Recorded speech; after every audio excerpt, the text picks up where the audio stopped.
Alors, moi, du coup, je vais vous parler du réseau de radio de Résine. Donc, on met en place depuis quasiment 2 ans.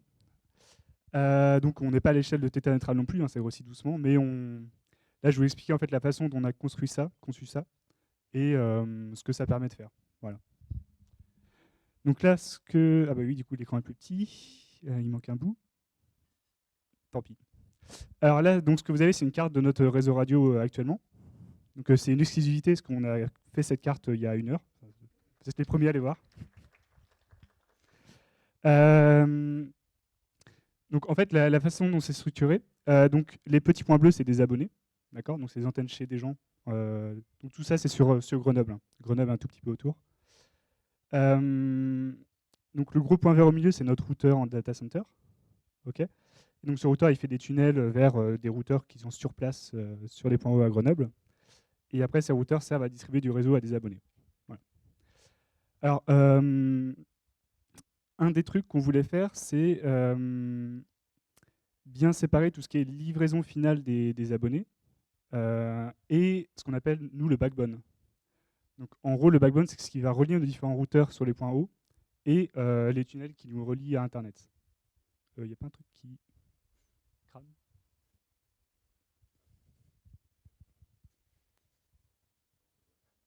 Bon, c'est juste de la poussière, ok.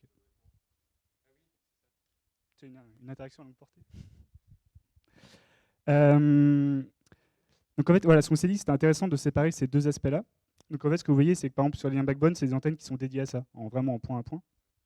Alors que les antennes qui servent à alimenter les abonnés, bah, il y a plusieurs gens branchés dessus. C'est quand même mieux. Donc la raison pour laquelle on a séparé ces deux trucs, c'est pour faciliter l'évolution des deux.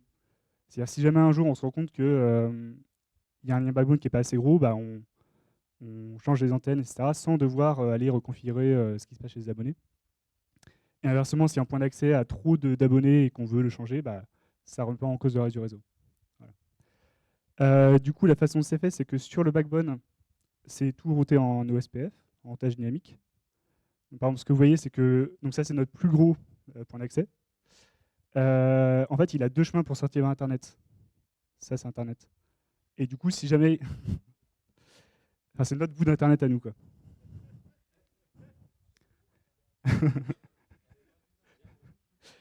C'était compliqué de faire des nuages, alors du coup, on fait des ronds.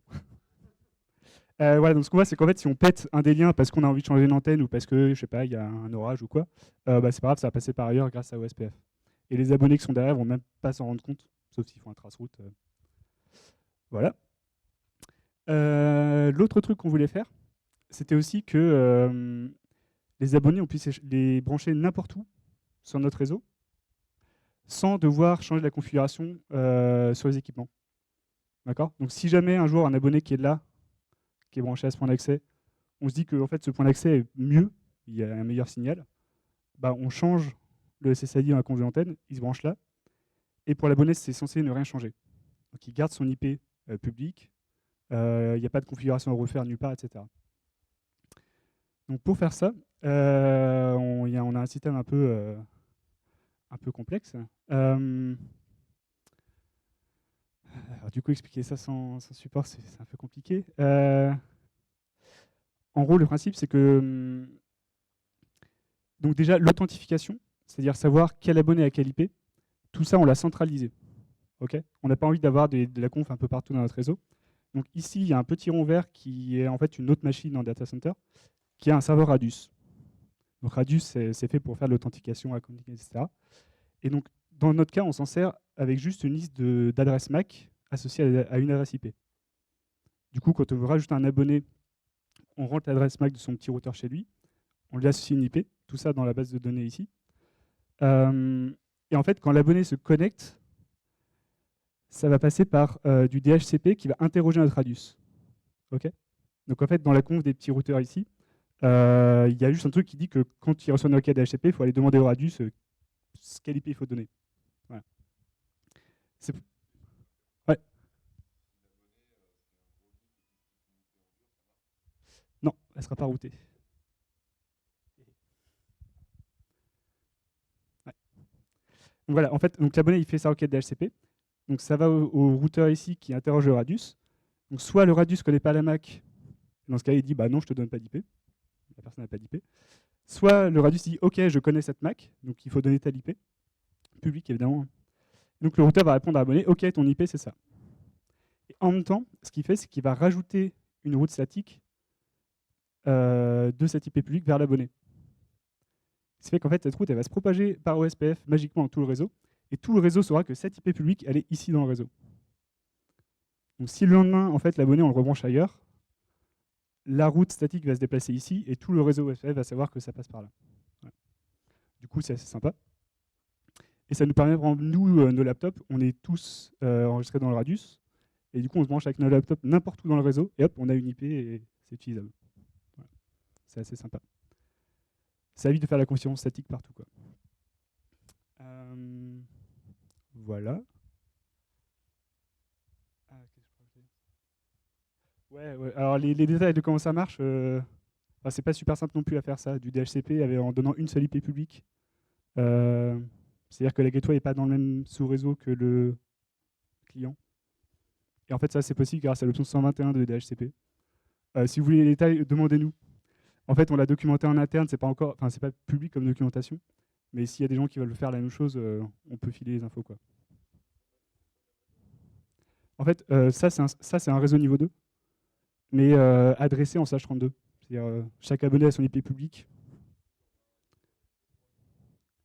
C'est le même réseau niveau 2, mais chacun a son adressage à lui. Je pense qu'au niveau radio, tout ça c'est un même niveau 2. Juste, en fait, au lieu d'adresser le niveau 2 avec genre un slash 24, on rajoute des routes on-link, si tu connais ce Linux, vers chaque abonné. Oui. Ouais. Je pense que oui.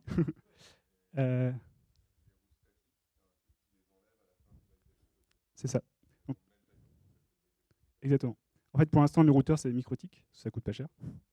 Et dedans, on a un script qui est appelé par le serveur DHCP du routeur, MikroTik, qui nous dit bah là, j'ai un nouveau client, et là, la liste est expirée, donc on a la route.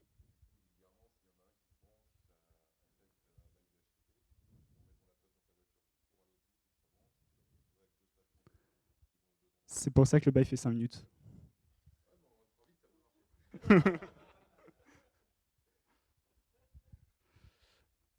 Voilà. Je ne sais pas si vous avez d'autres questions.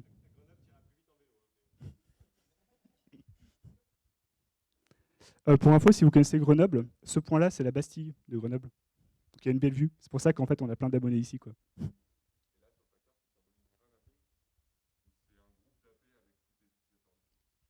Alors les ronds rouges comme ça, c'est un AP.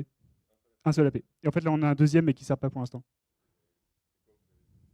Un l'Abim 120. Mais après, on va passer à des sectos. Et justement, on voulait en mettre deux, mais on a pu en acheter qu'une. On a mis une. Voilà.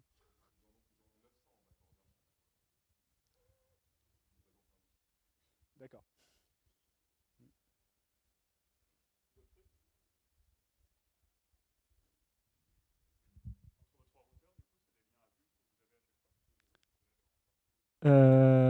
Entre les routeurs sur site, c'est des liens radio. Après, tout n'est pas connecté. Hein. Là, on voit pas, c'est un peu loin. Ça, c'est un bout qui n'est pas connecté en radio au reste. Du coup, si tu veux aller de là à un autre bout du réseau, tu repasses par deux tunnels, quoi. C'est en projet. En fait, si tu veux, les microtiques, là, c'est bien, c'est pas cher, mais ça ne sait pas faire interroger un radius en IPv6. Et on a pour projet de remplacer ça par du Debian avec des petits APU.